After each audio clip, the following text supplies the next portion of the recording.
Bonjour, peuple de Dieu.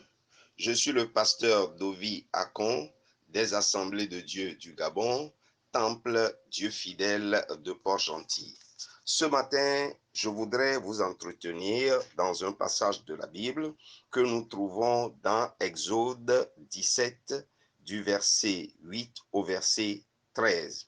Il est écrit ce qui suit. Amalek vient combattre Israël à Réphidim. Alors Moïse dit à Josué, choisis-nous des hommes, sors et combat Amalek. Demain, je me tiendrai sur le sommet de la colline, la verge de Dieu dans ma main. Josué fit ce que lui avait dit Moïse pour combattre Amalek. Et Moïse, Aaron et Hur montèrent au sommet de la colline. Lorsque Moïse élevait sa main, Israël était le plus fort. Et lorsqu'il baissait sa main, Amalek était le plus fort. Les mains de Moïse étant fatiguées, ils prirent une pierre qu'ils placèrent sous lui et il s'assit dessus. Aaron et Hur soutenaient ses mains, l'un d'un côté, l'autre de l'autre, et ses mains restèrent fermes jusqu'au coucher du soleil. Et Josué vainquit Amalek et son peuple au tranchant de l'épée. Nous sommes en train de voir que à une situation physique ou charnelle, il y a sa connotation spirituelle.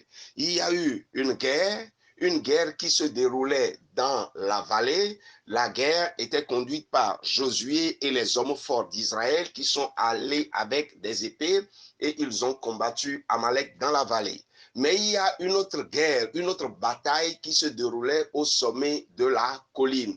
Moïse, Aaron et Hur sont allés combattre aussi au sommet de la colline en élevant les mains, en criant vers Dieu.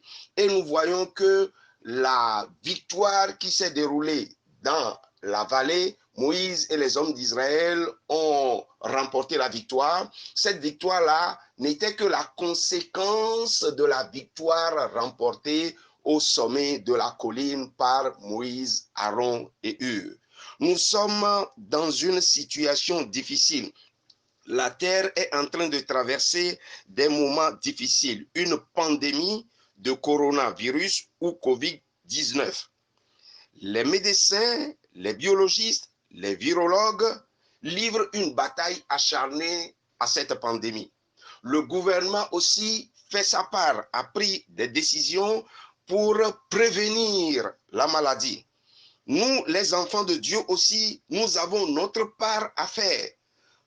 C'est vrai, le gouvernement a décidé des mesures de confinement. Est-ce que c'est le moment de rester devant sa télé? Est-ce que c'est le moment de croiser les bras, de dormir ou de murmurer? Non, nous les enfants de Dieu aussi, nous devons maintenant, dans nos maisons, élever nos mains vers Dieu, crier à Dieu, demander son intervention. Les médecins seuls, les virologues seuls, le gouvernement seul ne peut pas remporter. Mais c'est ensemble que nous allons remporter la victoire sur cette pandémie. Et le gouvernement, et les médecins, et les enfants de Dieu, c'est ensemble, main dans la main, que nous allons remporter la victoire. Donc, nous, les enfants de Dieu, à la maison, nous devons prier, crier à Dieu, élevons nos mains et demander à notre Dieu d'intervenir. Dieu nous a fait de grandes promesses. Il nous a dit que quand nous traversons des moments difficiles, des moments de peste ou de pandémie, si le peuple sur qui est invoqué son nom s'humilie, prie et cherche sa face, si ce peuple se détourne de ses mauvaises voies, Dieu exaucera des cieux.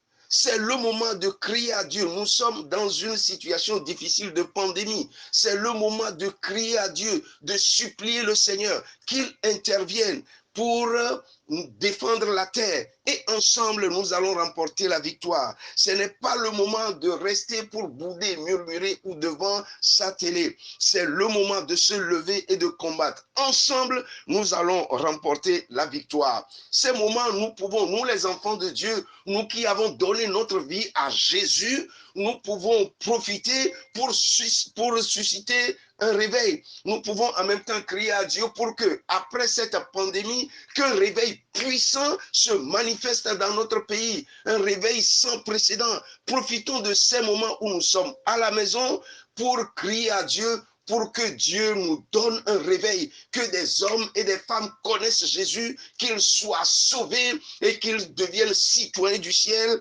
avant que la trompette de Dieu ne sonne. Alors j'invite tout le peuple de Dieu de ce pays, j'invite les enfants de Dieu, ceux qui ont donné leur vie à Jésus, ceux qui appartiennent à Jésus, ensemble d'un même cœur, de crier à Dieu, de lever nos voix afin que cette bataille soit remportée. Et même après cette bataille, qu'un réveil puissant soit suscité dans cette nation pour que des hommes et des femmes connaissent Jésus. Merci beaucoup. Courage, levons-nous, le temps est venu pour crier à Dieu. Merci beaucoup, que Dieu vous bénisse abondamment et que le nom de Dieu seul soit glorifié. Amen.